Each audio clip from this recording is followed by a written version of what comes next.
حضور نبی کریم صلی اللہ علیہ وآلہ وسلم نے فرمایا کہ رمضان المبارک میں آدمی کا ہر عمل 10 گنا سے 700 گنا تک بڑھا دیا جاتا ہے۔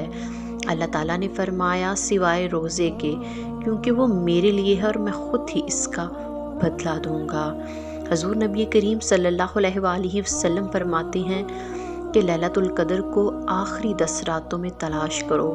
اگر تم میں سے کوئی کمزور پڑ جائے یا بے بس محسوس کرے تو وہ باقی کی 7 راتوں میں کسی صورت سستی کمزوری سے مغلوب نہ ہو۔ اللہ تعالیٰ فرماتے ہیں کہ جو تمہارے اختیار میں نہیں، اس کا سوال نہیں ہوگا، تم اس کے پیچھے خود کو ہلکان مت کیا کرو۔ فرمان مصطفیٰ ہے کہ غموں سے نجات چاہتے ہو تو درود شریف تمہارے سب غموں کے لیے کافی ہوگا اور اس سے تمہارے گناہ بھی بخش دیے جائیں گے۔